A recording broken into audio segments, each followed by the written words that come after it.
자, 여러분 반갑습니다. 오늘 이제 마지막 달이 되겠습니다. 제4편 민족통일 문제와 통일한국의 모습.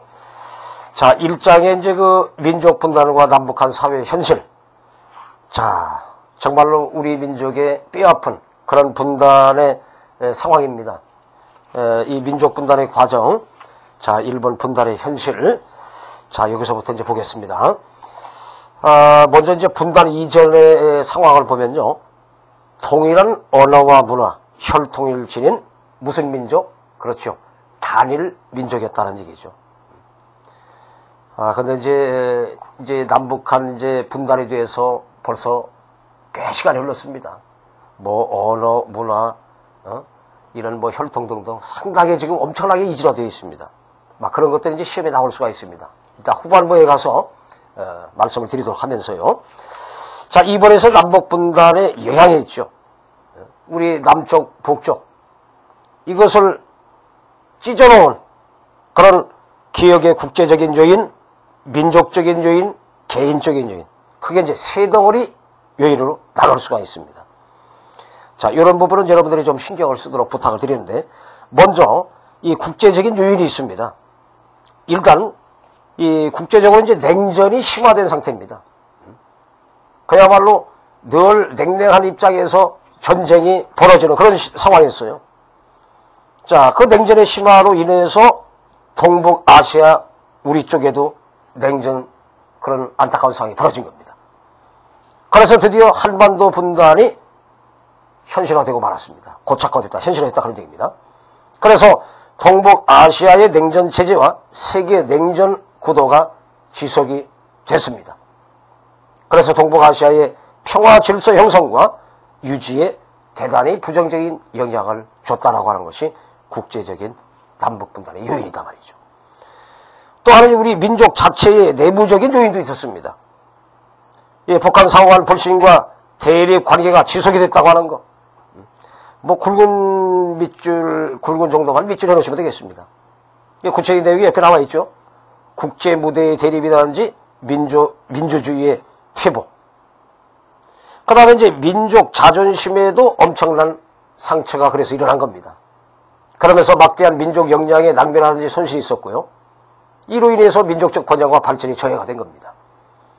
그러면서 다른 이념과 체제의 장기화된 분단으로 인해서 동질성이 훼손되면서 민족사가 왜곡 편지되는 안타까운 상황으로 치달았기 때문에 남북분단이 됩니다. 그 다음에 또 개인적인 요인도 있어요. 이 이산가족의 고통.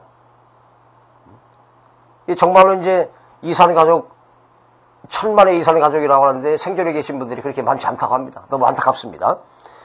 그러다 보니까 망양에 한이 생기고요. 갖가지 생활에 불편이 생기고 자유로운 활동에 제약이 되는 이와 같은 남북분단의 영향이 국제적, 민족적, 개인적인 그런 그 영향까지 미쳤다고 하는 겁니다. 자, 그럼 두 번째로 넘어가겠습니다. 분단의 원인과 과정 나와 있죠. 자, 여러분, 이 남북 분단의 원인과 과정, 요거는 일단 여러분, 별표를 좀 큰 놈으로 하나 해주세요. 먼저 가로 1번에 국제적 원인이 있죠. 국제적 원인, 요거 좀 밑줄. 한 장 넘어가셔서 802쪽입니다. 가로 2번에 국내적 원인이 나와 있죠. 그거 밑줄. 요거를 나눠서 분석을 하는데, 일단 다시 원위치 801쪽으로 다시 옵니다. 이 국제적 원인의 가장 큰 원인은 바로 그 굵은 글자 있지 않습니까? 한반도가 지닌 무슨 위치의 중요성 때문에, 그렇죠? 지정학적 위치의 중요성 때문에 강력히 비출해 놓으셔야 됩니다. 자, 그러면 이제 동그라미 1번에 구체적으로 봅시다. 한반도의 지정학적 위치에서 나와 있죠. 이게 무슨 소리냐 말이죠. 우리나라 땅을 보면은 대륙 세력하고 해영 세력이 어떻습니까? 서로 마주치는 요충지라고 하는 거죠. 그거 밑줄 해놓으세요. 우리 대륙 쪽으로 어떻습니까? 중국, 러시아 쪽으로 가지 않습니까? 그러면서 또 해양 세력. 우리는 삼면이 바다로 이루어져 있잖아요. 그러니까 이 대륙 세력과 해양 세력이 서로 마주치는 요충지라고 하는 측면에서 주변 국가들이 어떻습니까? 혀를 낼렁낼렁 하면서 서로 삼키려고 하지 않습니까? 그래서 동북아시아의 이해관계에 따른 대립과 긴장이 장이 될 수밖에 없었던 그런 지정학적 위치라고 하는 이것이 국제적인 원인이다 말이죠. 두 번째, 한반도 문제를 둘러싼 강대국들의 이해관계에 대해 싸잡아서 밑줄 부탁합니다. 그러니까 불문의 입장이 표명이 되고 일본군의 무장해제 명분으로 북이 38도선 경계로 미소가 한반도에 진주를 하게 됩니다. 북쪽은 소련이 신탁통치하기로 결정하고 우리 남쪽은 남한은 미국에서 신탁통치하기로 결정한 겁니다. 소위 이제 5년이라고 하지 않습니까? 자, 그러면서 또 기억에 제2차 세계대전 말에 우리 한반도의 독립 문제에 대해서 논의가 이루어진 겁니다. 자, 한 장 넘어가서 보실까요? 자, 여러분 넘어오면서 보니까 801쪽에 정말로 여러분들이 꼭 기억할 회담, 두 덩어리 회담이 보입니다. 카이로 회담 완별, 포츠담 회담 완별, 표시 부탁합니다. 카이로 회담하고 포츠담 회담 분명히 여러분들 기억해야 됩니다. 이게 시험에 나옵니다. 이거 분명히 하죠. 확신으로 말씀을 드립니다. 자, 카이로 회담, 전쟁이 끝난 후 적당한 시기에 한반도 독립이 허용될 것이라고 결정한 것이다. 여기서 포인트, 적당한 시기라고 하는 거, 그걸 꼭 좀 기억을 했어요. 그래서 한국의 자주적인 독립은 잠정적으로 어떻게 될 수밖에 없었다.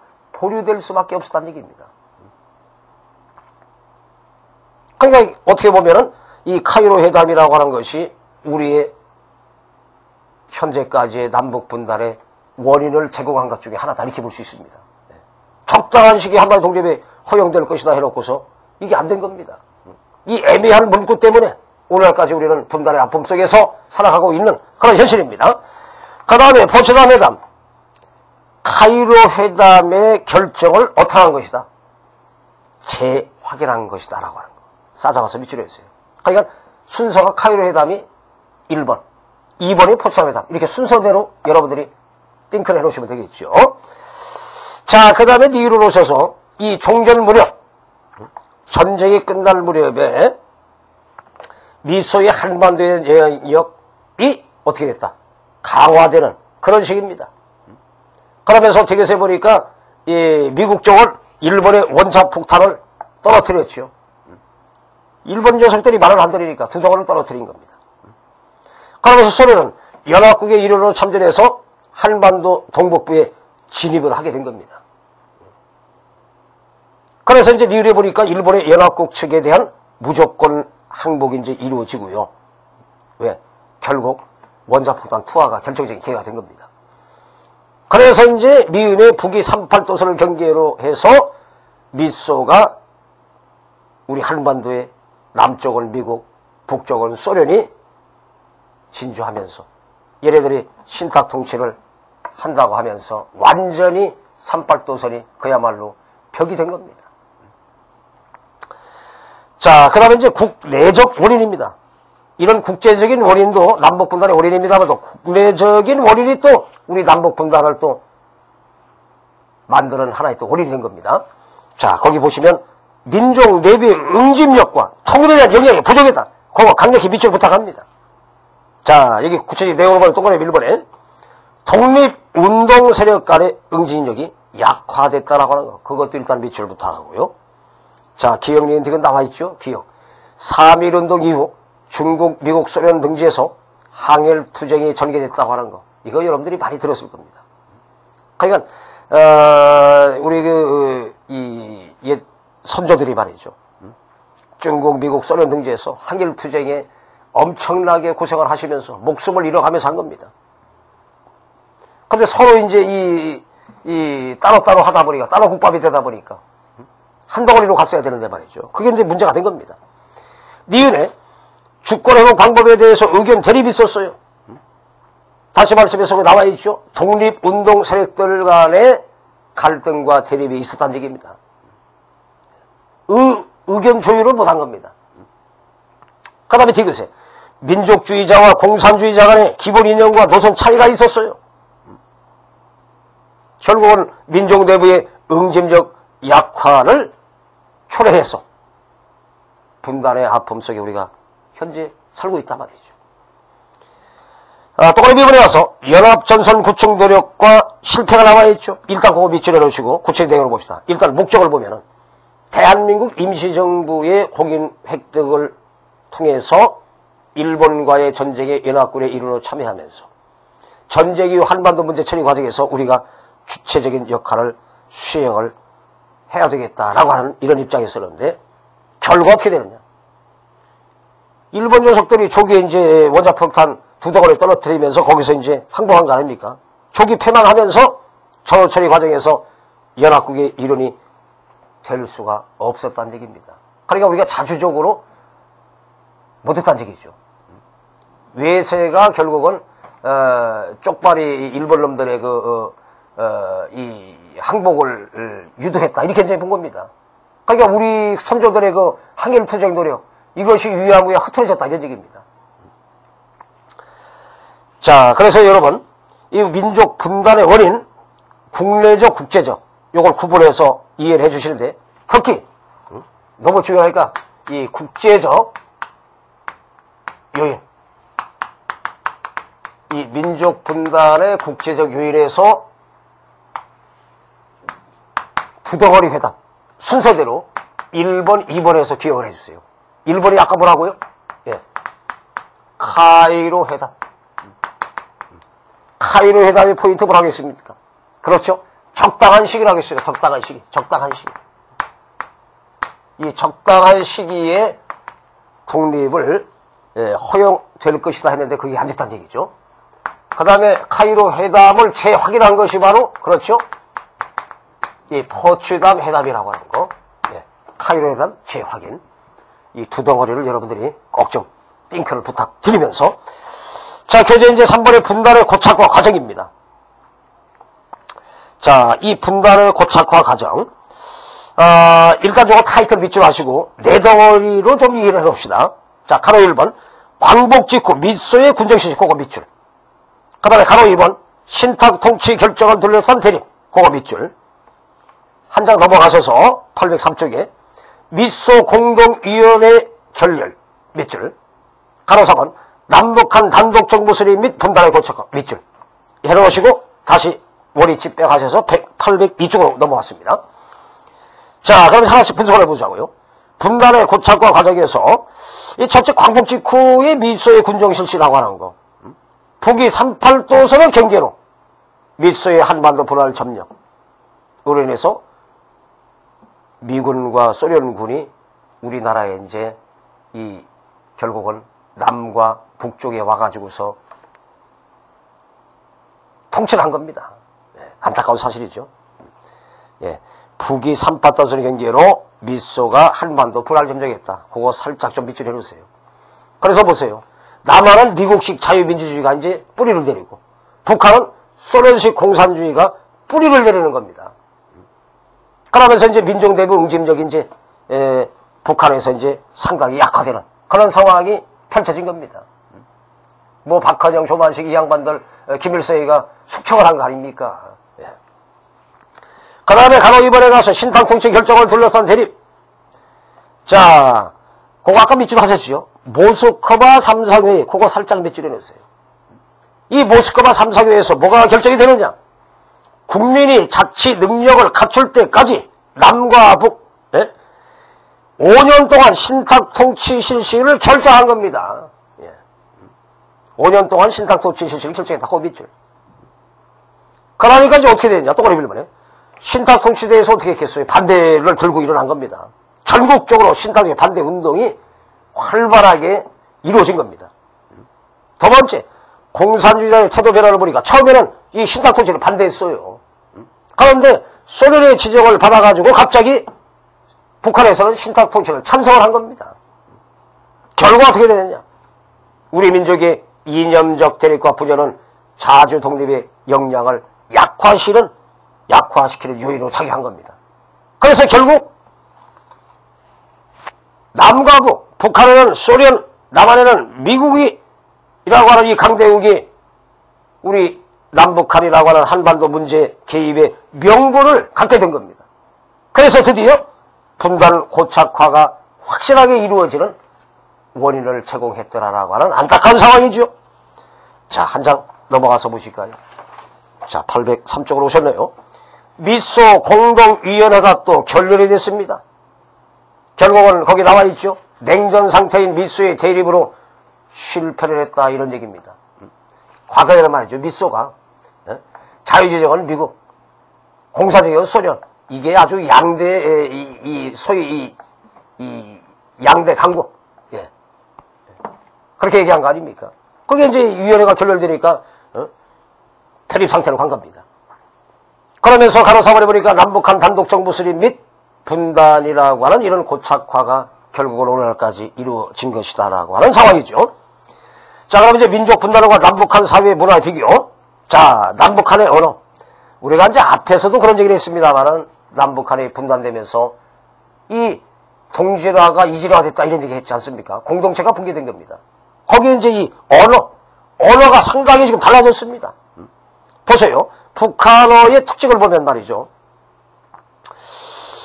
요거 시험화 될 수 있기 때문에 밑줄 좀 합시다. 북한의 특징을 보면은 두음법칙을 인정하지 않습니다. 예. 리을과 니을. 그러니까 이 북한의 이 발음 하나가 보면은 대단히 된 발음, 센 발음입니다. 부드럽지가 못하잖아요. 예를 들어서 우리는 이제 북한의 노동당 이렇게 표현하는데 걔네들은 노동당 이렇게 하잖아요. 예. 지금 방금 말씀드렸듯이 이번에 된소리 현상. 예. 좀 딱딱합니다. 그거 밑줄에 해주시고. 그리고 호전적이고 전태전조가 많아요. 뭐 까부신다, 까부순다 뭐 이런 표현 하지 않습니까? 그 다음에 어휘면에서 러시아, 중국의 영향을 받을 수밖에 없었죠. 왜? 북한이 우리 전쟁을 6.25 전쟁을 일으킬 때 소련 놈들하고 중국 놈들 그 새끼들 지원을 받아가지고 우리를 절단낸 거 아닙니까? 그 다음에 5번에 보니까 부처쓰기를 남한보다 많이 인정한다는 얘기입니다. 또한 단어의 뜻 차이도 있다고 하는 겁니다. 그만큼 우리가 분단의 역사가 깊어지는 이런 상황에서 이렇게 이 언어의 이질화가 지금 확실하게 진행되고 있다, 이런 얘기입니다. 그러니까 우리가 통일을 이루기 위해서는 이 이질화된 언어부터 우리가 서서히 이걸 남북한의 좀 교류를 통해서 다듬어 나가야 되겠다라고 하는 사실을 알 수가 있죠. 자, 바로 이번에 가서 봅시다. 남북한의 언어 차이의 문제점. 자, 요것도 좀 신경을 쓰도록 부탁합니다. 통일이 되지 않는다면 점차 심화될 가능성이 높아질 수밖에 없겠죠.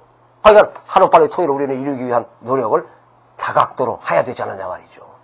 그 다음에 두 번째, 민족의 동질성을 회복하는데 걸림돌로 작용할 가능성이 당연히 있겠지요. 세 번째, 의사소통 시 언어 차이로부터 서로 간의 오해를 유발할 수 있겠지요. 네 번째, 남북한의 결집된 힘을 이끌어내는데 시간과 노력이 그렇지요, 낭비될 수밖에 없다는 얘기입니다.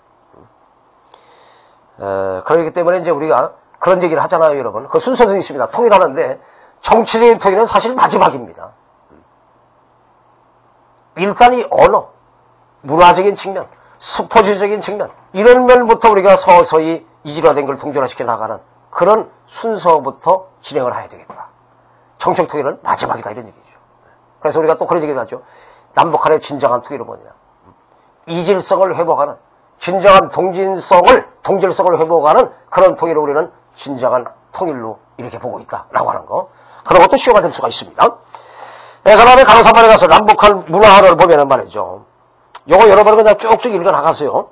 자, 60년대 중반 김일성의 교시로 기존에 쓰이던 북한의 표준어가 문화어로 개칭됐다고 합니다. 그래서 문화어는 평양만을 중심으로 노동 계층이 쓰는 말이라고 합니다. 특징을 보니까 한자어는 한글 고유로 대체했습니다. 그러니까 이 북한에는 한자가 없다는 얘기입니다. 예. 그 웃기죠. 중국의 영향을 받아서 중국은 이제 유교문화권 아닙니까? 한자가 그쪽이거든요. 그럼에도 불구하고 북한은 또 중국과 우호 관계를 가지면서도 한자를 완전히 없애버린 겁니다. 그래서 이제 이 고유어가 없을 때는 그 뜻을 풀어서 이제 쓴다고 하고요. 외래어는 고유어로 또 대체하고, 예.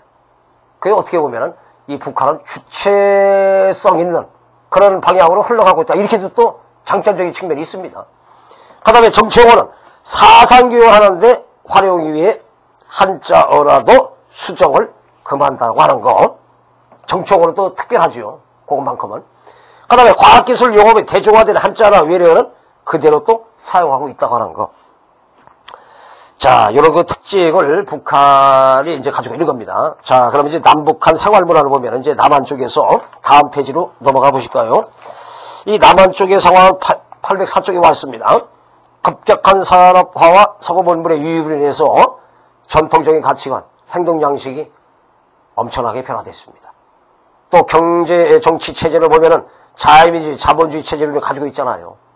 그러면서 사회생활을 보면은 다원주의, 자신의 선택에 의한 의식주의도 생활문화가 선택되고 있습니다. 뭐 심지어는 요즘에 와서 앞에서 우리가 여러분들하고 강의하면서 얘기했습니다만 다문화 시대가 돌입된 거 아니겠습니까? 예. 자, 그럼 북한은 어떠냐? 60년대 이후 주체사상의 입장에서 생활문화가 개편했다. 주체사상은 북한입니다. 김일성 주체 해서 이제 그 아들 김정일이 죽었지요. 지금 김정일의 아들 누굽니까? 김정일이. 3부자 체제로 지금 3쿠션 하고 있지 않습니까? 예, 예. 세계 역사적으로 이 북한처럼 그런 나라가 없습니다. 예. 자, 그래서 이제 거기 보시니까, 이 북한에서 동그라미 밀면 민족문화의 중요성을 보니까 80년대 중반 이후 주체사상에 의해서 민족문화유산을 계승 발전하고 있다고 하는 거. 어쨌든 민족문화유산을 계승 발전하고, 이건 뭐 바람직합니다만 결국은 주체사상을 확립하기 위해서 그런 겁니다. 그 다음에 자기 민족의 특성과 자기 나라 혁명 이익에 맞는 주체적 문화를 건설했다고 하는 겁니다. 세 번째, 정치경제 체제를 보니까 얘네들은 사회주의 계획경제. 여기서 말이죠, 우리가 여러분 요거를 좀 구별을 해놔야 되겠네요. 이 남한의 정치 경제 체제,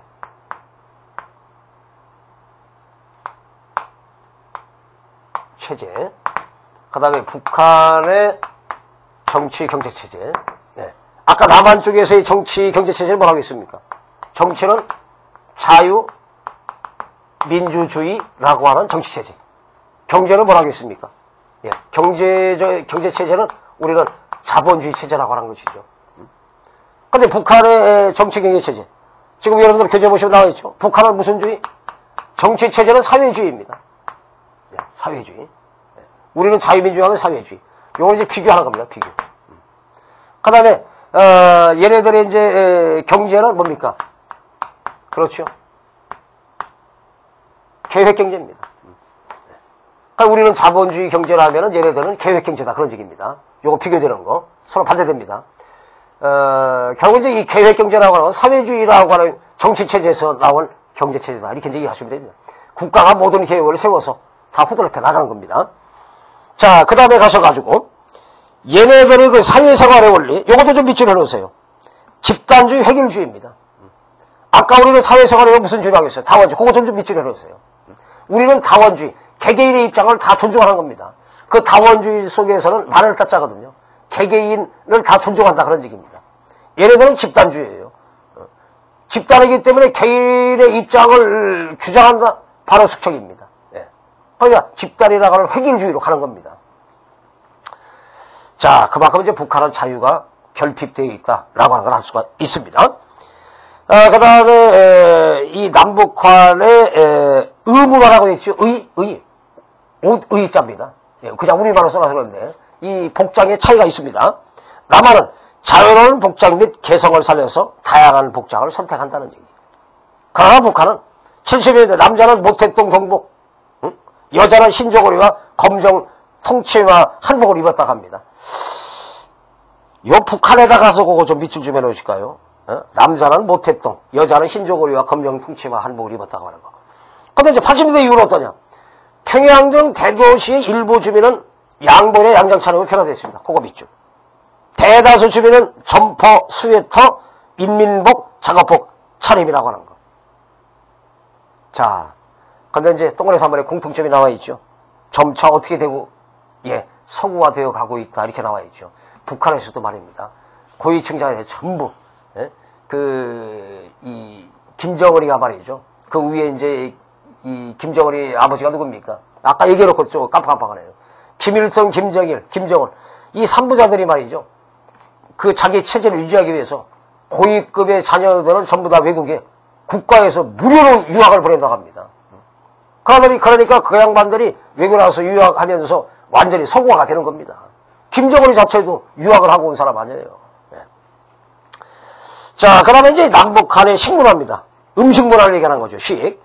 자, 남한은 자신의 경제 형편에 따라 원하는 음식 자유로운 선택을 하고, 그 전통 음식뿐만 아니라 외국 음식도 선호하고 어릴수록 입맛이 서구화되어 가고 있다.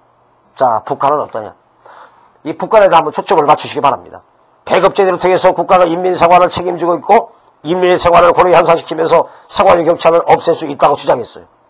그래서 주민들을 여러 계층으로 분리해서 차별적으로 배급을 합니다. 대도시에 거주하는 특권층에게는 필요한 양만큼 매일 수시로 지급하고, 일반 주민들은 배고프면 허덕입니다.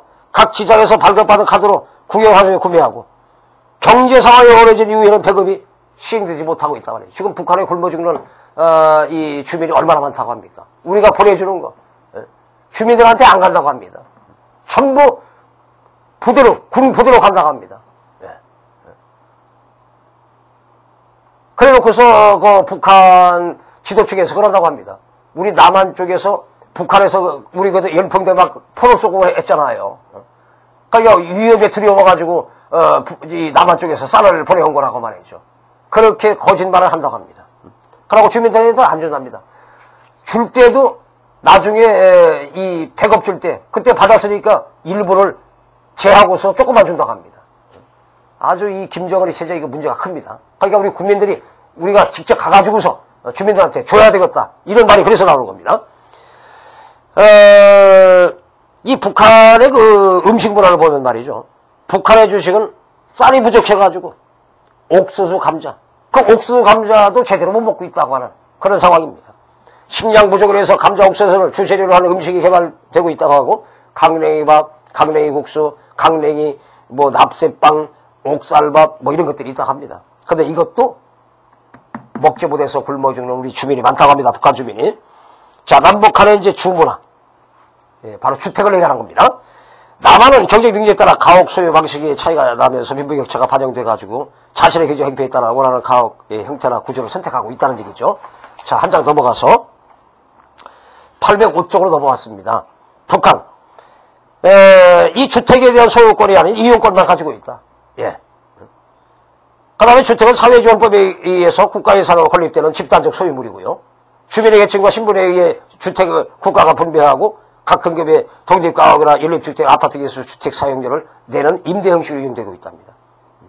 또 중소도시나 농촌에 일자형으로 연결된 단층 주택이고 연립주택, 문화주택, 한옥식 가옥, 하모니카 집 등이 이제 많다고 합니다. 자, 뭐 그 외에도 뭐 주택 이 난방 취사율로는 대부분 구멍탄, 간탄, 목재 등이 사용되고, 석유나 가스 연료, 인열 화력 발전에 나오는 폐열을 이용하는 난방 대도시 고층 아파트나 중소도시 일부 아파트에만 사용된답니다. 그러니까 평양에 그야말로 핵심층 그 사람들은 잘 먹고 잘 사는 겁니다. 그 다음에 남북한 규범 및 가치에서 나와 있죠. 자, 여기 가로 1번. 이 남북한의 서로 다른 이념과 정치적 규범, 가치체계 등의 의식구조에 차이가 있다고 하는 거. 굵은 글자만 좀 밑줄여 놓읍시다. 2번. 남한의 교육의 가치체계에서는 어떻습니까? 전통적 도덕관을 바탕으로 하는 가치체계요. 서구적인 가치체계, 전통적 가치와 서구적 가치가 공존 갈등을 하는 이런 체제인데, 북한에다 초점 맞춰볼까요? 북한의 교육 가치체계는, 집단주의, 그거 밑줄 하세요. 개인주의는 이게 용납 안 합니다. 그러니까 집단주의는 바로 이퀄 획일주의가 나와야 되는 겁니다. 그 포인트입니다.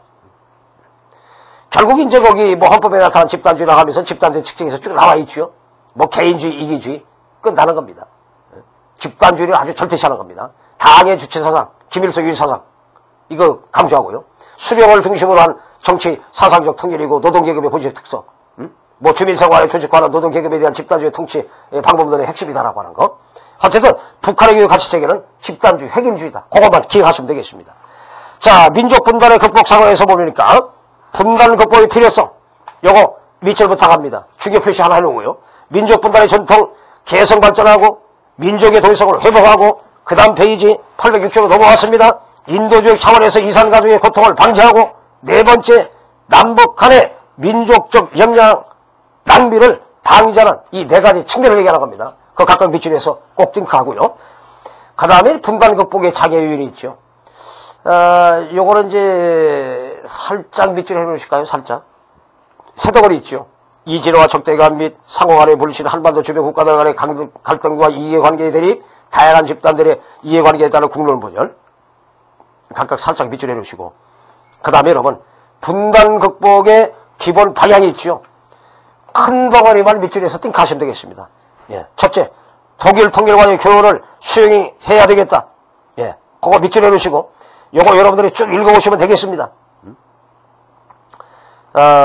특히 이제 동그라미 4번, 독일 통일 과정에서 문제점을 파악한 후 이에 대한 예방과 방지책을 마련하자는 그런 내용입니다. 두 번째, 남북한 사회의 통합의 중요성, 그거 밑줄. 동그라미 1번 사회, 경제, 문화적인 통합을 하자. 그거 밑줄 하시고. 그 다음에 동그라미 남북한 사회의 통합의 중요성에서 나와있죠. 여기서는 동그라미 2번에서는 디귿이 포인트입니다. 그걸 밑줄부터 합니다. 사회, 문화적으로 민족의 동성을 회복하고 민족 통합을 이루어야 되겠다 말이죠. 그 다음에 가로 3번 남북한 사회 통합을 이루기 위한 과제. 그거 밑줄에 놓으시고. 동그라미 1번 보니까 뭐라고 되어 있습니까? 이질적인 측면을 보완적 관계 안에 조화를 이루도록 노력하자는 얘기입니다. 지금 뭐 언어 등등에서 이질화가 많이 되어 있잖아요. 그걸 동질화하는 노력을 하자 그런 얘기입니다. 그 동그라미 3번에 나와 있잖아요. 남북한 간의 상호 동질성을 확인할 수 있는 장을 마련하자 그런 얘기입니다. 이질적인 걸 동질적인 측면으로 바꾸기 위해서 노력하는 거. 그게 바로 사회 통합을 위한 노력이고요. 그 다음에 네 번째, 남북한의 사회 문화적 회복을 위한 과제. 자, 요거 별도로 좀 주기 표시해 놓으시고요. 첫째, 단계적 동질성 회복, 밑줄. 스텝 바이 스텝입니다. 한꺼번에 되는 게 아닙니다. 그 다음에 남북한 문화를 이가 공존한다고 하는 걸 서로 인정해야 됩니다. 세 번째, 교류 협력의 단계적 추진입니다. 이것도 점차적으로 하자 이런 얘기입니다. 그러면서 마지막에 통합의 과정으로 가자 이런 얘기입니다. 이 흐름 이해하시고요. 마지막, 남북한 사회 통합의 의미. 남북한 사회 통합은 통일을 앞당기는 수단적 개념일 뿐만 아니라 어떻게 해야 됩니까?